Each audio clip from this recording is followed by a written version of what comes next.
पिकाबू दादी नानी की कहानियाँ। जैकब और अयान कई सालों से अच्छे दोस्त थे। उनकी अद्भुत दोस्ती से बहुत लोग उनसे ईर्ष्या करते थे। वे जहां भी साथ जाते थे वहां के सबसे चमकते और मनोरंजक सितारे बन जाते थे। जैकब एक सफल व्यवसायी था और अयान एक निदेशक के रूप में एक कार्यालय में काम करता था। दोनों बहुत बुद्धिमान, हंसमुख और एक दूसरे के लिए मरने जीने वाले दोस्त थे। उनके परिवार भी उतने ही करीब थे। एक दिन जैकब और अयान के बच्चे एक साथ खेल रहे थे जब वे अचानक किसी बात को लेकर लड़ने लगे। जैकब और अयान उनका शोर सुनकर आए और स्थिति को समझने की कोशिश की।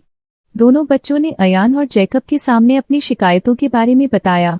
उन्हें यह पता चला कि उनकी कक्षा में एक लड़का है जो झूठ बोलकर उन दोनों की लड़ाई करवा रहा है। दोनों बच्चों को दुख हुआ कि वे उस लड़के की इतनी घटिया योजना के शिकार हो गए। दोनों ने फैसला किया कि वे उस लड़के से फिर कभी बात नहीं करेंगे और हमेशा पहले एक दूसरे से चीजों को स्पष्ट करेंगे। जैकब ने इस्तेमाल किया हुआ कागज का एक टुकड़ा लिया और बच्चों को उसे फाड़ने के लिए कहा। बच्चों ने उसे आसानी से फाड़ दिया। फिर जैकब ने उन्हें 10 ऐसे इस्तेमाल करे हुए कागज लाकर एक साथ चिपकाने के लिए कहा। बच्चे भ्रमित थे, लेकिन उन्होंने जैसा कहा था वैसा किया। बंडल तैयार हो जाने के बाद जैकब ने उन्हें इसे फिर से फाड़ने के लिए कहा, लेकिन वे इस बार ऐसा नहीं कर सके। जैकब ने फिर उन्हें समझाया कि यदि आप एक साथ हैं और एक दूसरे पर भरोसा करते हैं तो कोई भी आपको नहीं तोड़ सकता। उस दिन बच्चों ने जीवन का एक महत्वपूर्ण सबक सीखा। दोस्ती करने के बाद बच्चे अपने पिताओं की दोस्ती के बारे में जानने के लिए उत्सुक थे। आखिरकार वे दोनों बचपन के दोस्त थे जो छोटी छोटी बातों पर फोन पर एक दूसरे को ब्लॉक कर देते थे, लेकिन मुश्किल समय में वे कोन की तरह एक साथ खड़े रहते थे। जैकब और अयान ने फैसला किया कि वे बच्चों को अपनी दोस्ती के बारे में कुछ महत्वपूर्ण सबक सुनाएंगे, जिससे वे ये सीखें कि जब आप अच्छे दोस्त होते हैं तो आप कितने शक्तिशाली बन जाते हैं। अयान ने बताया कि वे पहली बार स्कूल में मिले थे, जहां जैकब सत्र के बीच में एक नए छात्र के रूप में शामिल हुआ था। उस समय जैकब एक रूपवान लेकिन डरपोक लड़का था। वह अंतर्मुखी था, जबकि उनके सभी सहपाठी काफी बहिर्मुखी और मस्ती करने वाले थे, इसलिए उसने कक्षा पर अच्छा प्रभाव नहीं डाला था। चूंकि वह सत्र के बीच में शामिल हुआ था, इसलिए उसे अंतिम डेस्क पर अकेले बैठना पड़ा था। उस समय अयान कक्षा मॉनिटर था। वह बहुत बुद्धिमान था और उसके नाम पर कई पुरस्कार थे। पूरी क्लास और टीचर्स अयान पर गर्व करते थे। वह एक चमकता सितारा था, लेकिन पढ़ाई में अच्छा होने के अलावा अयान एक दयालु और जिम्मेदार बच्चा था। वह सुनिश्चित करता था कि उसके सभी सहपाठी और शिक्षक अच्छा कर रहे हैं। जब जैकब क्लास में शामिल हुआ तो अयान बीमार होने के कारण एक सप्ताह की छुट्टी पर था, इसलिए वह जैकब से एक सप्ताह बाद मिला। उस समय जैकब कक्षा में अंतिम डेस्क पर अकेला बैठा था, जहां कोई उससे बात नहीं करता था या उसके साथ लंच साझा नहीं करता था। यह देखकर अयान को बहुत बुरा लगा। उसने जैकब के साथ बैठने और कक्षा के बच्चों के साथ घुलने मिलने में उसकी मदद करने का फैसला किया। उसने अपने कक्षा अध्यापक से अनुमति ली और अपनी सीट जैकब के साथ स्थानांतरित कर दी। जैकब खुश था कि कक्षा मॉनिटर उसके साथ बैठा है, लेकिन वह डरा हुआ भी था। जैसे ही अयान उसके साथ बैठने आया, उसने उत्साहपूर्वक अपना परिचय जैकब को दिया और उसके शौक, उसके माता पिता आदि के बारे में पूछा। फिर वह जैकब को अपने साथ ले गया और उसे स्कूल में विभिन्न दिलचस्प जगहें दिखाई। चूंकि जैकब का पसंदीदा खेल फुटबॉल था, इसलिए अयान ने उसे स्कूल के बाद फुटबॉल टीम के साथ खेलने के लिए प्रोत्साहित किया। चूंकि पूरी फुटबॉल टीम अयान को उसकी प्रतिष्ठा के कारण जानती थी, इसलिए सभी ने जैकब का मैच के लिए उत्साहपूर्वक स्वागत किया। शुरुआती 10 मिनट में जैकब एक नौसिखिए की तरह खेला, लेकिन अयान और टीम के निरंतर प्रोत्साहन के बाद वह अपने डर से बाहर आया और अपनी वास्तविक क्षमता दिखाने लगा। हर कोई जैकब के प्रदर्शन से मोहित था। वह एक प्राकृतिक खिलाड़ी था। एक बार जब वह टीम के साथ सहज हो गया तो उसने पूरे मैदान को हिला के रख दिया और अपनी टीम को 20 मिनट के भीतर ही जीत दिला दी। कोच भी उसकी फील्ड वर्क से मंत्रमुग्ध हो गए और तुरंत उसे स्कूल की फुटबॉल टीम के लिए चुन लिया। स्कूल की फुटबॉल टीम के साथ कुछ मैच खेलने के बाद जैकब स्कूल का एक प्रसिद्ध स्पोर्ट्स स्टार बन गया।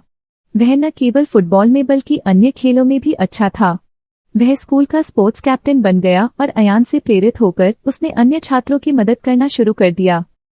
अयान और जैकब अपने स्कूल के दिनों के बारे में बताते हुए ऐसे अभिनय कर रहे थे जैसे वे छोटे लड़के हों जिनकी आंखें खुशी से चमक रही थीं। उनकी खुशी बच्चों के लिए भी संक्रामक थी। जैकब ने उन्हें बताया कि एक सच्चा नेता वह होता है जो न केवल अपने काम में अच्छा हो बल्कि दूसरों को उनकी ताकत पहचानने में भी मदद करे। बच्चों ने पूछा, पिताजी, क्या आपने कभी अपनी दोस्ती में कोई मुश्किल नहीं देखी? अयान ने कहा, अब तक हमने कई उतार चढ़ाव देखे हैं, 6 महीने बाद जब जैकब स्पोर्ट्स कैप्टन बन गया तो जूनियर ग्रेड के मेल यानी पुरुष अध्यक्ष की घोषणा करने का समय आ गया था। सभी जानते थे कि यह पद मेरे पास जाएगा, लेकिन दुर्भाग्य से उस समय मेरे पिताजी की गंभीर दुर्घटना हो गई। उनके इलाज के लिए काफी धन और समय की आवश्यकता थी।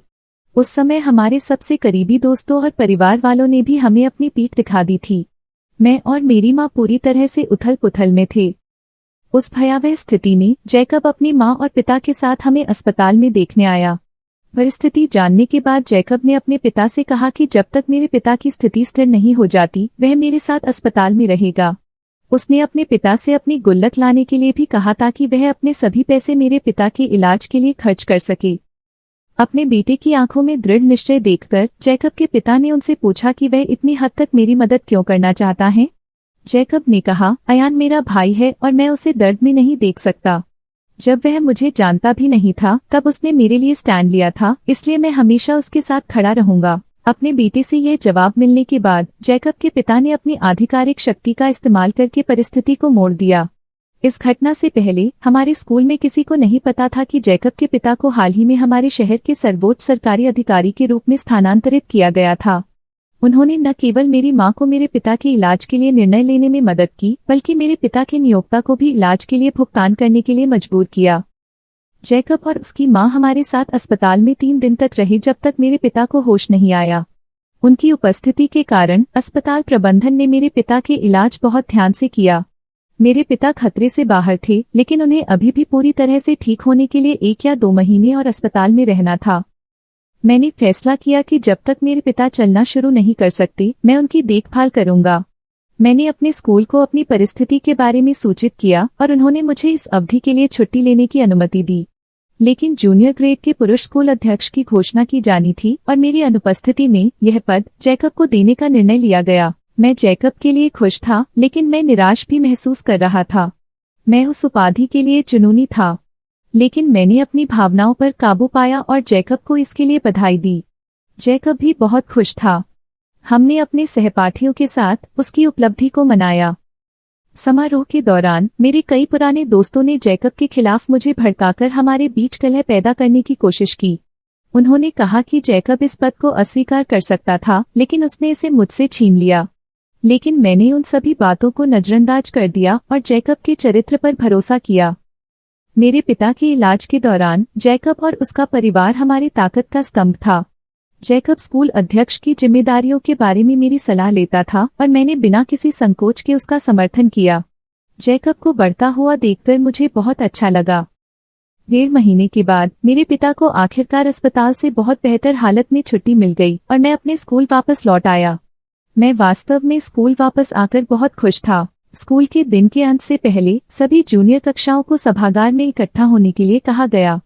हर कोई हैरान था क्योंकि उस दिन कोई खास दिन या कार्यक्रम नहीं था। प्रधानाचार्य मंच पर आए और मुझे मंच पर आने के लिए कहा। फिर उन्होंने मुझे स्कूल अध्यक्ष के पद से सम्मानित किया। मैं पूरी तरह से भ्रमित और डरा हुआ था क्योंकि यह जैकब का पद था। उस समय मुस्कुराते हुए जैकब अपने हाथों में स्कूल प्रेसिडेंट का सैश लिए मंच पर आया। मेरी अभिव्यक्ति देखने के बाद स्कूल प्रधानाचार्य ने बताया कि जब उन्हें पता चला कि मेरे पिता के साथ एक गंभीर दुर्घटना हुई है और मैं उस वर्ष अपने स्कूल को जारी नहीं रख पाऊंगा, तो स्कूल प्रबंधन ने यह पद जेम्स नाम के एक अन्य लड़के को देने का फैसला किया। वह भी एक प्रतिभाशाली लड़का था और किंडरगार्टन से ही हमारे स्कूल में पढ़ रहा था। लेकिन चूंकि जैकब भी खेल कप्तान था, इसलिए उसे भी उम्मीदवार के लिए मतदान करने की आवश्यकता थी। जैसे ही जैकब को स्कूल के फैसले के बारे में पता चला, उसने यह पद मेरे लिए सुरक्षित रखने का फैसला किया।